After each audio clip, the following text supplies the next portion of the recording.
You may not believe it, but hell is real. I know because I was there. It was not a dream nor a hallucination.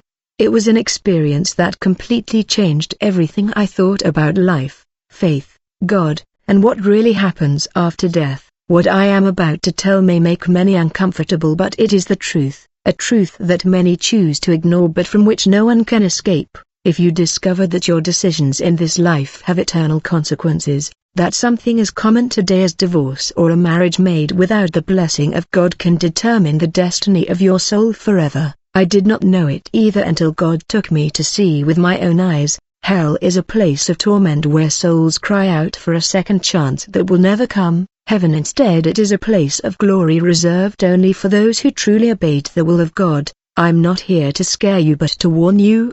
You may think you have time, that you can decide later, that you can live as you want without consequences.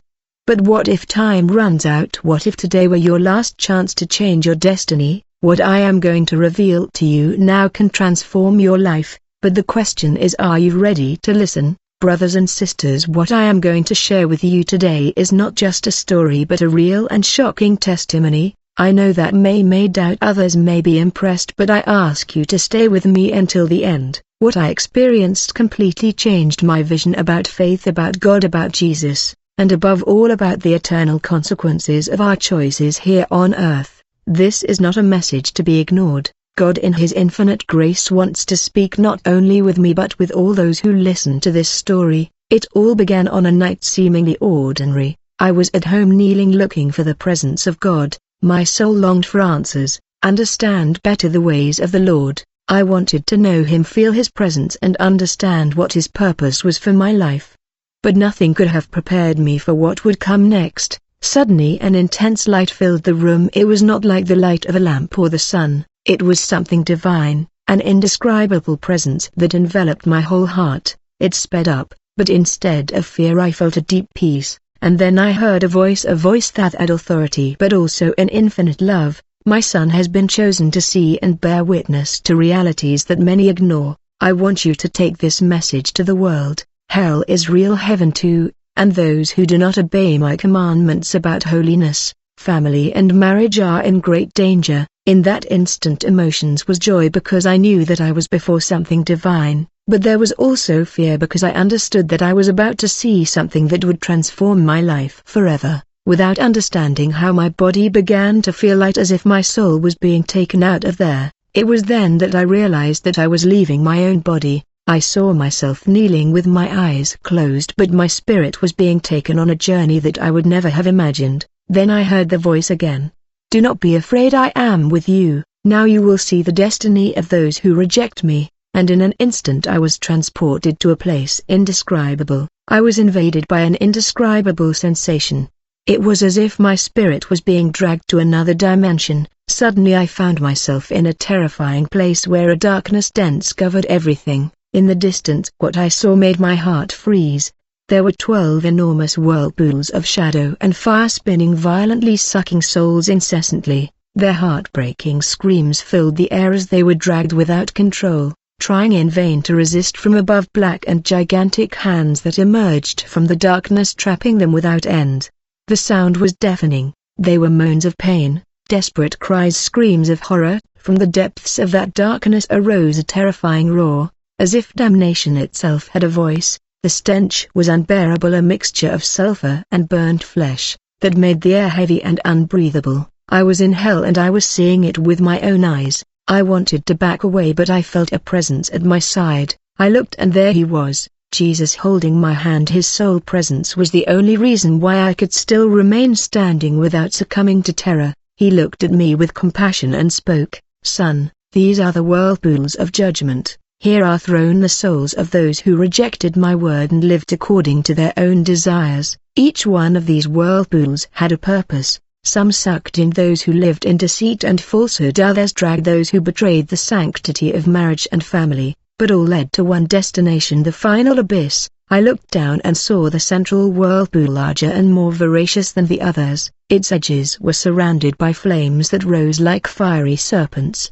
before disappearing into nothingness. All the souls were led there with no possibility of escape. I tried to look away, but Jesus gently took my face and said, You must see this. Your testimony will be true because you will witness it with your own eyes. I squeezed my eyes trying to contain the fear that grew within me. It was then that I saw something that took my breath away. Pastors, religious leaders, entire marriages being dragged into the whirlpool without return. Some were screaming desperately, trying to hold on to anything so as not to fall. Others seemed in shock as if they had just understood the truth. Among them I saw a man dressed as a shepherd who was being trampled by an angry crowd. His face reflected terror as dozens of voices accused him. You deceived us. You told us there were no consequences for divorcing. You made us believe we could remarry without guilt. My heart ached upon hearing those words. I looked at Jesus, who was observing the scene with deep sadness, and explained, "This man knew the truth, but he chose to please men instead of obeying me. He taught lies, he twisted my word and led many astray. Now he faces the consequences of his decisions." I looked around and saw that the walls of hell were covered with scriptures shining as if they were eternal warnings of what so many had ignored. I saw engraved this passage, "Therefore what God has joined together let no man separate." Matthew 19:6. Another he said, "If anyone destroys the temple of God, God will destroy him." 1 Corinthians 3 verse 17. Each verse seemed to beat as if divine justice was still trying to warn those who were through. Jesus began to walk and I followed him. Each step we took made me see more torture chambers, more prisons where souls paid the price of their actions, until we stopped in front of an imposing door darker than all the others. Above it a single phrase was written in fire, "Prison of Broken Marriages." My heart was pounding. I knew that what was behind that door would be even worse. The dark door opened slowly, releasing a suffocating heat that hit my face like a wave of fire. An unbearable stench of sulfur and burned flesh permeated the air, making it almost unbreathable. As soon as I crossed the entrance, what I saw made my soul shudder. Endless rows of stone cells, extended along dark corridors, lit only by flames that sprang from the floor. Inside each cell, couples screamed and accused each other, wrapped in eternal suffering. Some were submerged up to their knees in a boiling liquid that resembled lava, while others clung to the bars, crying out for help that would never come. I advanced next to Jesus, feeling the weight of pain in that place. In a cell larger and brighter than the others, a woman was sobbing, her body covered in burns, while two men held her arms and argued furiously. "She is my wife," one of them shouted. "No, I married her after he died," the other answered. The woman just cried, unable to speak, with her gaze lost in the void. I looked at Jesus in desperation, waiting for him to explain to me what I was seeing. He, with deep sadness in his voice, said, "The first man was her legitimate husband, but he died in a conflict. Believing that he would never return, the woman married another. However, the first had not died. When he returned, he found her with another man, and instead of looking for me, instead of repenting and asking me for guidance, each one followed their own desires. Now they face the consequences." The horror of that revelation hit me hard. How many times have people treated marriage as something disposable without understanding the eternal implications? Later I saw an even more chilling scene. A group of people trampled on a man who was screaming, begging for mercy. His clothes torn and burned made me notice. He dressed like a pastor. The crowd accused him with fury. "You deceived us. You told us that God understood divorce, made us believe that remarriage had no consequences." Jesus looked at me and with a firm voice said, "This man was a religious leader. He knew my word, but he chose to preach what pleased people instead of the truth.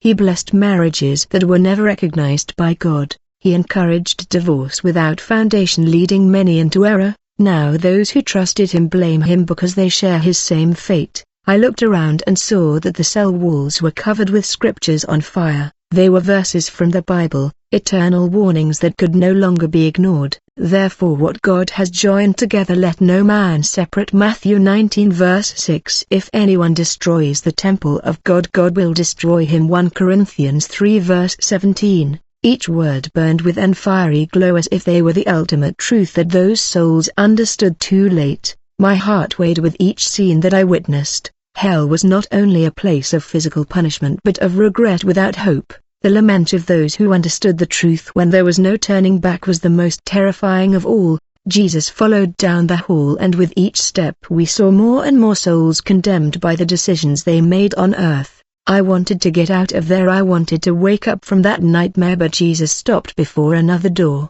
even darker than the previous. Now you will see the demons in charge of destroying homes. Fear grew inside me, but I knew I could not stop myself. Jesus extended his hand and the door slowly opened, revealing an even more terrifying place. A hot and dense wind came out from inside, bringing with it a nauseating stench of sulfur and decay. As soon as I took a step inside, I heard chilling roars, growls full of hatred and uncontrollable fury. In that instant I knew that we were in the place where the demons responsible for the destruction of the families. In front of us, chained to huge pillars of stone, there were grotesque-looking creatures. Some had reptilian bodies with black scales, and eyes shining like burning embers. Others were distorted shadows that seemed to absorb the light around them. I saw humanoid figures with sharp claws and macabre smiles, watching us with contempt as they struggled against their chains, eager to break free. Jesus looked at me solemnly and said, "These are the spirits that destroy homes and marriages. They have been sent again and again to earth to sow discord, infidelity, violence and deceit, have dragged countless souls to perdition, because may have opened the door to them without realizing it." My heart was beating strongly as I watched these demonic entities. It was then that I understood that each one of them represented a specific evil that attacked families. One of them, a thin being with grayish skin, had a sinister face and a mocking smile. Jesus pointed at him and said, "This is the spirit of betrayal. He whispers lies in the ears of husbands and wives, making them believe there is something better outside their marriage, that they can be happier with another person. He blinds their hearts, making them forget the vows they made in front of them." Beside me I saw another creature hunched over with sharp claws and bloodshot eyes, moving back and forth aggressively, scratching the ground in desperation. This is the spirit of domestic violence, poisoning hearts with anger and resentment, turning love into hate, trust into fear. Many families have been destroyed by its influence. I kept watching, and each demon seemed to have a specific evil purpose. I saw the spirit of pornography carrying thick chains that seemed to bind its victims, preventing them from escaping. I saw the spirit of indifference, an almost imperceptible shadow that slipped between the others, darkening everything it touched, as if draining the light and warmth of love and a home. Jesus continued, "Marriage is sacred, but many forget it. They do not see that by allowing these spirits to enter their lives they are opening doors to destruction. What begins with small arguments, with lack of communication, with secrets and lies, soon becomes something uncontrollable." At that moment my eyes were fixed on a special cell in the center of the place. Inside it I saw a gigantic creature with black wings and red eyes like fire, holding an open book in his hands. Jesus looked at me and said gravely, "This is the spirit of divorce. It keeps a record of every couple that decides to separate without seeking my help. This demon feeds on the pain of pride and the hardness of the heart. It celebrates every home that is destroyed, because this knows that by dividing a family it is alienating entire generations from me." I couldn't stand it anymore. I wanted to leave. Seeing all this with my own eyes was too much for me, but Jesus put a hand on my shoulder and said firmly, "You must see it. Now you understand what is really at stake."